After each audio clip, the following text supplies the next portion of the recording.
Hello again, friends. I am here again with another request from my favorite Taig.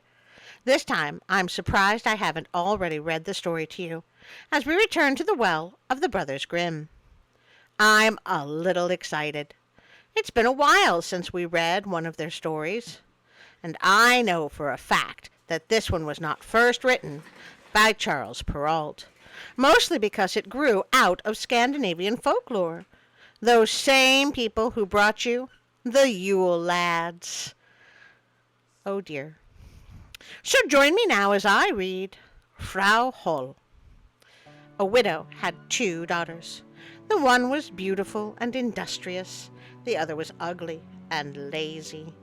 She greatly favored the ugly, lazy girl because she was her own daughter, and the other one had to do all the work and be the Cinderella of the house. Huh! Using Cinderella as a description. Interesting. I'm guessing they mean the beautiful daughter is a stepchild. Every day the poor girl had to sit by a well next to the highway and spin so much that her fingers bled. Now it happened that one day the reel was completely bloody, so she dipped it in the well to wash it off. But it dropped out of her hand and fell in. She cried and ran to her stepmother and told her of the mishap. Right, we're back to the Grimm brothers, the men that appear to be allergic to naming anyone. I will now name the characters in this story. Let's see, I will call the mother Carol, and the ugly daughter Marcia, and the beautiful daughter Jan. Are we all on board? Off we go.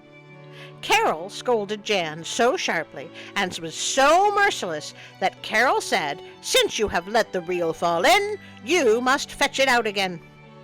Then the girl went back to the well and did not know what to do. Terrified, Jan jumped into the well to get the reel. Jan lost her senses, and when she woke and came to herself again, Jan was in a beautiful meadow where the sun was shining and there were many thousands of flowers. Boy, she really did hit her head. That or she's dead. Or magic. One of those things. Jan walked across this meadow and came to an oven full of bread. The bread called out, "Oh, take me out, or I'll burn. I've been thoroughly baked for a long time." Ah, talking bread!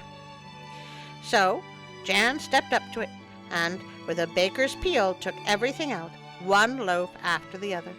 After that, she walked further and came to a tree laden with apples.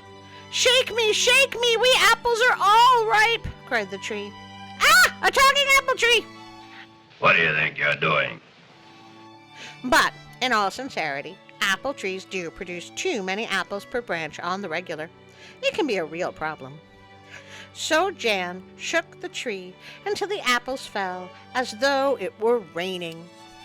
And I'm guessing more than a few of them hit her on the head on the way down. When none were left in the tree, she gathered them into a pile and then continued on her way.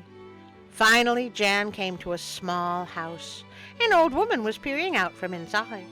She had very large teeth, which frightened the girl, and Jan wanted to run away, but the old woman called out to her, "Don't be afraid, my dear child. Stay here with me, and if you do my housework in an orderly fashion, it will go well with you. Only you must take care to make my bed well and shake it diligently until the feathers fly. Then it will snow in the world. I am Frau Holle." So, fun fact.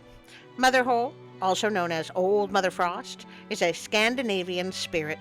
Her original name was Holda, and she is very fascinating to read about.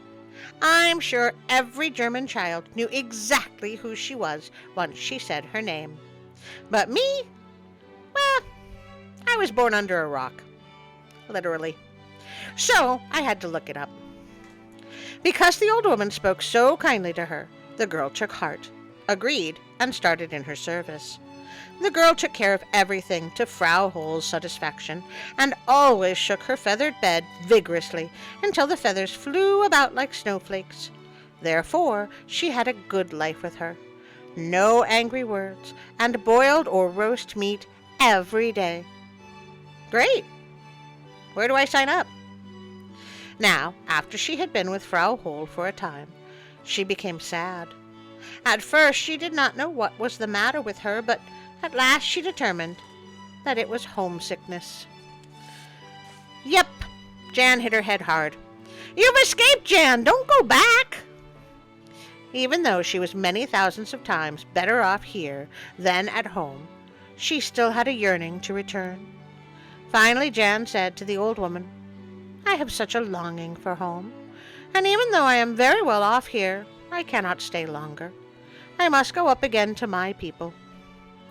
Don't do it! It's a mistake! Sounds like a trap to me. It's not a trap! Why does everyone think it's a trap? Frau Holle said, I am pleased that you long for your home again, and because you have served me so faithfully, I will take you back myself. With that, she took her by the hand and led her to a large gate. The gate opened, and while the girl was standing under it, an immense rain of gold fell.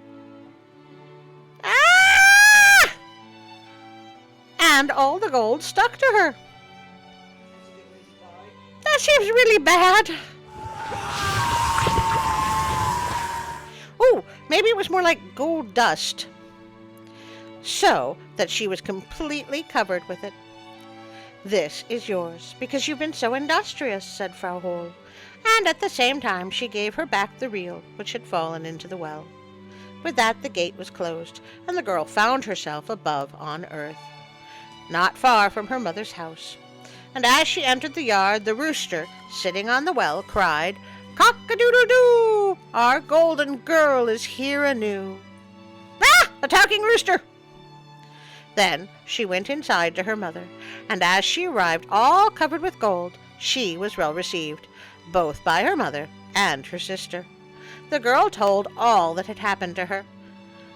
And when Carol heard how Jan had come to great wealth, Carol wanted to achieve the same fortune for her other, the ugly and lazy daughter. Carol made Marcia go and sit by the well and spin. And to make her real bloody, the lazy girl pricked her fingers and shoved her hand into a thorn bush. First of all, ouch! Second of all, is this like some sort of blood sacrifice? I mean, do you have to bleed in order to get to Mother Holle's? You know what? Never mind. We'll keep going. Then she threw the reel into the well and jumped in herself. I immediately regret this decision. Like the other girl, she too came to the beautiful meadow and walked along the same path. When Marcia came to the oven, the bread cried out again, Oh, take me out, or else I'll burn. I've been thoroughly baked for a long time. But the lazy girl answered, As if I would want to get all dirty, and walked away. Ugh, as if. Rude. Soon she came to the apple tree. It cried out, Oh, shake me, we apples are all ripe. But she answered, Oh, yes, one could fall on my head. And with that she walked on. Well, she's not wrong about that.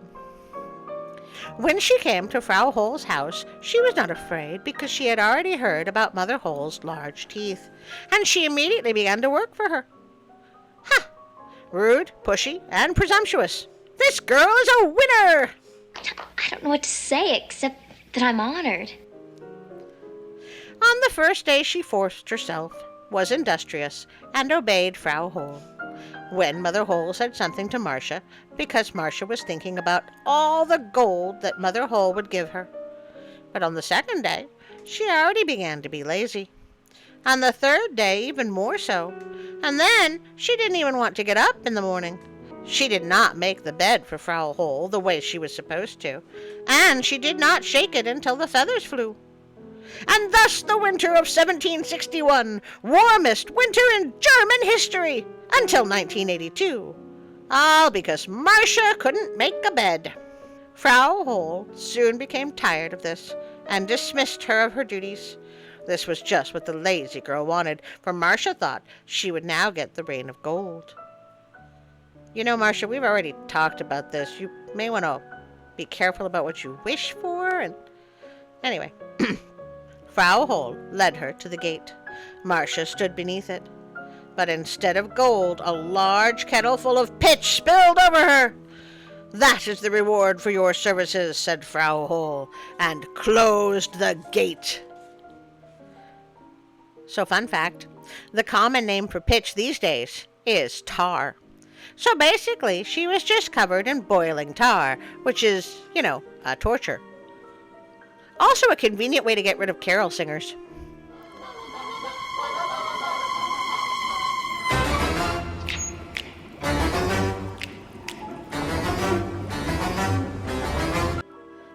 Then the lazy girl went home, entirely covered with pitch. As soon as the rooster in the well saw her, he cried out, "Cock-a-doodle-doo! Our dirty girl is here anew." If I saw something like that coming to me, I wouldn't have said that. I would have something like, "Yeah, the whore, the whore!" And the pitch stuck fast to her and did not come off as long as she lived. Did they try using Dawn? I mean, that is specially designed to remove oil, and I'm missing the point of the story, aren't I? Well, sorry about that.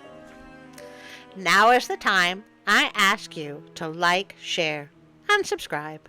We are slowly growing, and I think we actually reached 160 people. Isn't that exciting? I'm excited. If you would be willing to click on the notification bell, if you haven't already, then,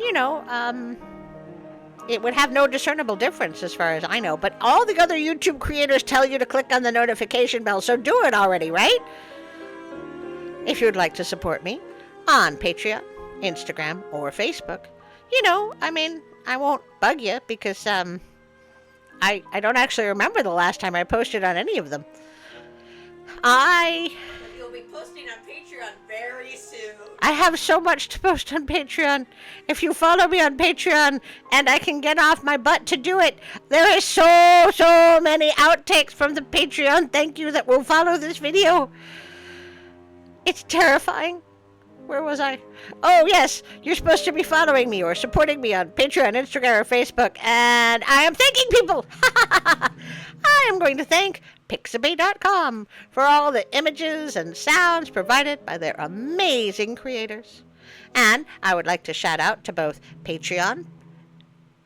I would also like to shout out to both Patreon friends Josh, Colleen, and Callum, as well as our new friends at Cuddly Critter Puppets. Because of them, our new friend Larry will be able to join us in a few stories. No. Except that the cameraman tells me that I can't do that because it turns out it's a little more difficult to film that. Anyway, thanks anyway! So, thank you, my friends, for being here with me and, maybe save a few prayers and thoughts for the cameraman and, for me, because I think the cameraman's going to kill me. Anyway, now for a special thank you that we just did to my Patreon friends. Hi. Oh, hi, Larry. I was wondering, can I be in your video? Oh, I'm so sorry, Larry. I've actually just finished recording. Oh. But you know what you can do? You can thank our Patreon friends. Can I? Oh, that would be wonderful. Hey, Patreon friends. We just wanted to give you the biggest, most heartfelt thank you for your continued support. Oh, that's nice. Now, maybe you could say their names. Right. So, a big thank you. You already said that. To Robinson, our first supporter, and Ida, our second supporter, and probably only goth supporter, and Darren, our third, maybe a little faster? Right. And Teresa, who likes very dark stories, and Brick's Journey. Isn't that a funny name?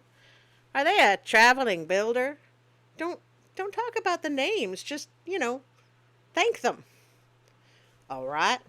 And the best Karen in the whole world. People are getting old, Larry. and William, who has never made a request, and my personal friends, Josh, Colleen, and Callum. And our greatest fan, Celeste. Hi, Celeste. And Artie's mom. Help. And, one of our best requesters, HW. And just joining us, thank you. I like you too, cameraman. And just joining us is Bernie. We can't forget the moral support of Darla either. Are you done? Yep. Say goodbye, Larry. Goodbye, Larry.